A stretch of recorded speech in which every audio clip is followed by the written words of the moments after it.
is Gary with Gary vs. Cars, and we're back again with the 1930 Ford Model A four-door.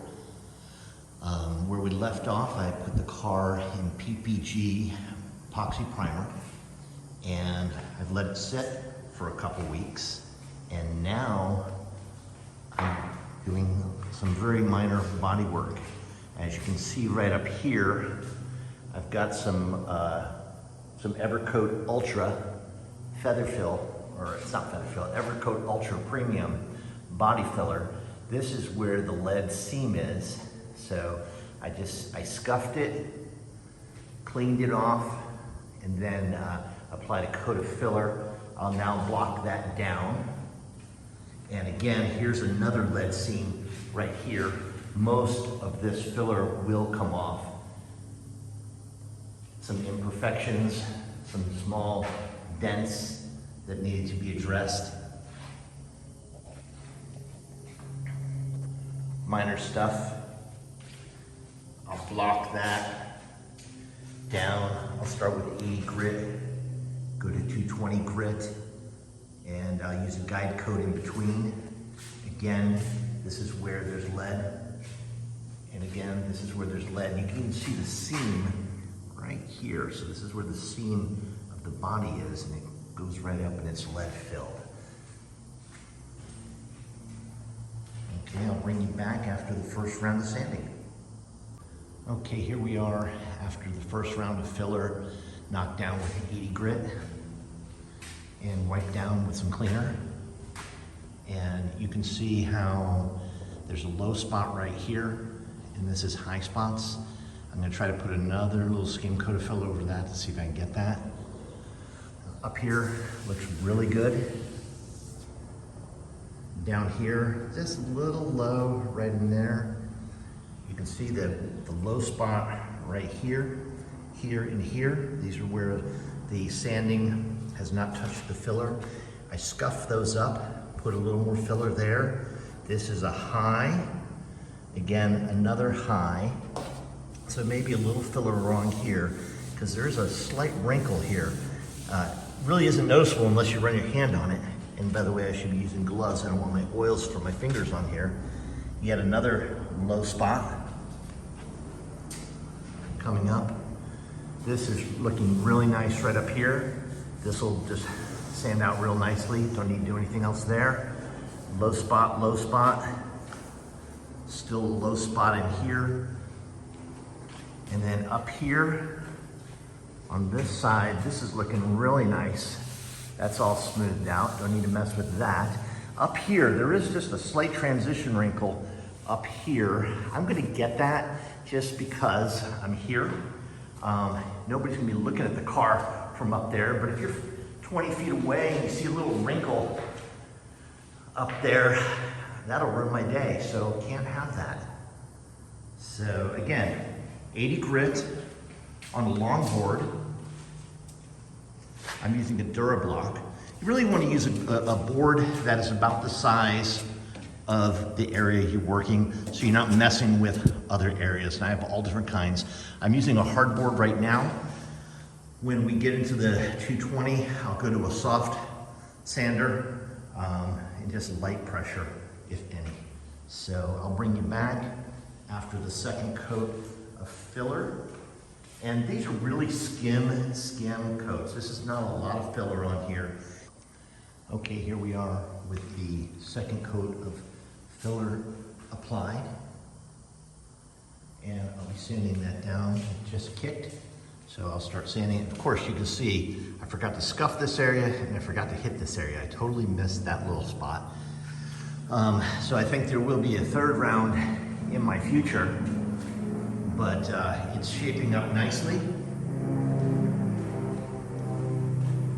As you can see here, just get that little warble up there and sand this down. So I'm going to use 80 grit on a smaller block than the one I just used, probably a 6-inch hard block, and just kind of try to take it down, and then I'm going to quickly progress to the 120, 180, 220, and try to call it good. And I'll use a guide coat in between each. just to make sure I'm getting it. So after the second coat of body filler and knocking it down with 80 grit, I decided to do a third coat, and this time fan it out a little bit. And what you're looking at here is that third coat that has been knocked down with 80, and then there's a guide coat. This is the charcoal-like substance that is a dry rub-on, and the object here is to increase your grit. I'm gonna go to 120, 180, whatever I have. Probably, I said 220, but I'll probably stop at 180. And the object is to sand that off and looking for highs and lows. So it is come along really nicely. I'm a couple hours into the project, really enjoying it, and I'll bring you back after I'm done with the guide coat. All right, here we are, 3 coats of filler, sanded to 150 is where I'm going to leave this, and I'm quite happy with it. That filler is a hair thick. It is skimmed on there, and it's covering small dings and dents, but you can't just fill the ding. There's impact to the metal everywhere.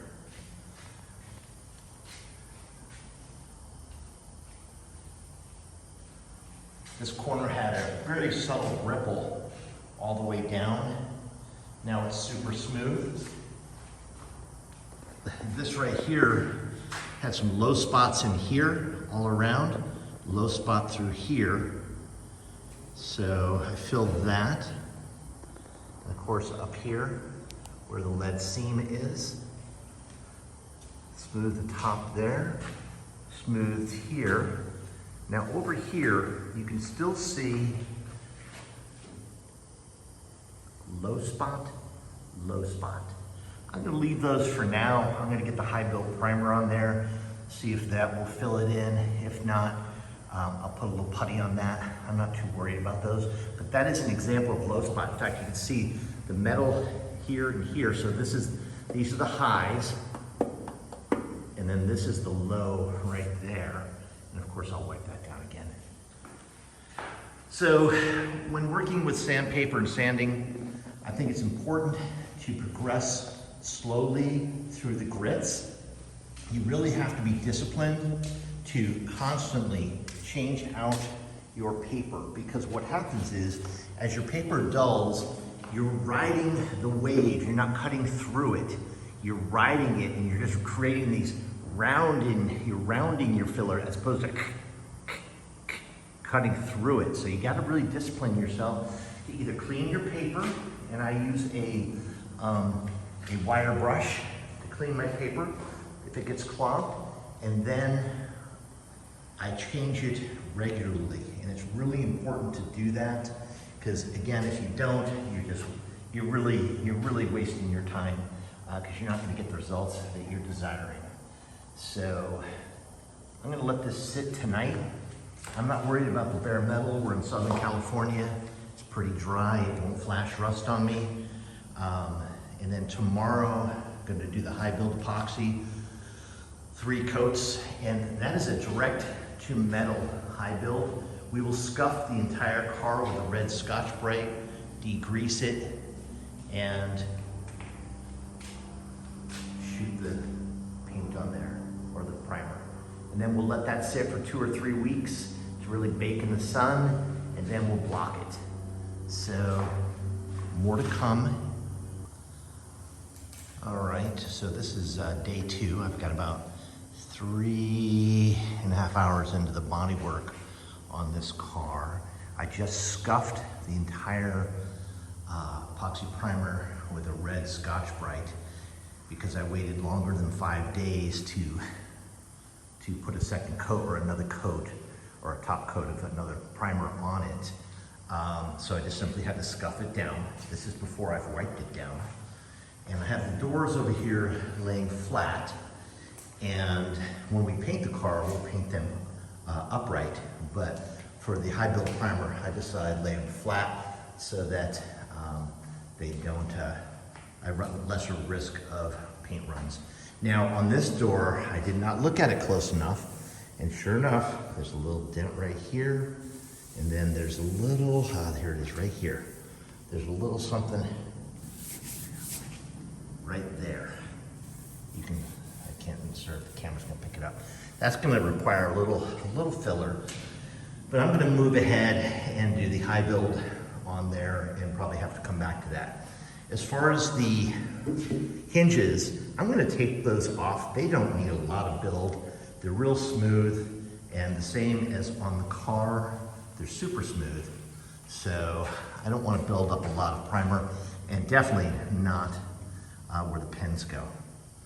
So, and the same with the strikers. I'm gonna take those up before I begin. And then there's a few little things, a couple nicks here and there. These will get filled easily with high build. You can see them on the camera. You know, this is not a 100-point car. It's gonna be what I would consider a car to be very proud of, but we're not going for full originality. We're going for, I don't want to call it a driver because it's beyond that. Any nicer, and you wouldn't want to drive it, is the car we're building here.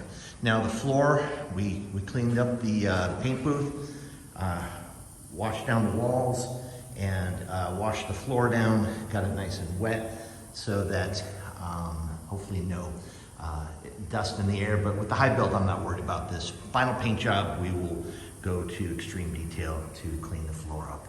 So I'm gonna wipe it down and start the high build. Okay, so I've cleaned the car off, and now I've taken the time to tape off the hinges and the screws, and we didn't remove them from the car because they've never been removed in 91 years, so we didn't want to mess with that.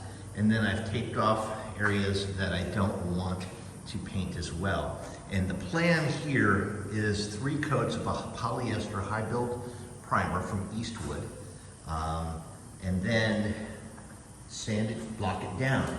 Now when I go to do the sealer coat before paint, we'll pull all this tape off just so the hinges can get a coat of sealer, but they're nice and smooth, so they're not going to require anything else. And you'll also notice that I even covered up the screw holes because I don't want those to get all clogged up with paint. They'll just get the final coat of paint. And tape it back down here. I'm not really going to blow any primer down into that wheel well. It's good as it is. Now I did decide not to paint these 3 doors today. There's a few things, as I mentioned a little earlier, that I'm trying to find the dent on the door, and it's there, but you can't see it. Where did it go? Well, one, there's a little dent down here that I want to fix, but there's a couple dents on this door that I want to fix. And then of course there's that 4th door, which needs a little more attention. So I'll do those later. So I keep saying this, but next time you see this car, it'll be in high build.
This is Eastwood Contour High Build Primer, polyester primer, shot with a Eastwood Concourse Pro gun, 2.0 tip at 35 PSI. We have 3 coats on there, 15-minute flash between coats. We're gonna let this sit for a week or 2 before we start blocking it down. Thank you.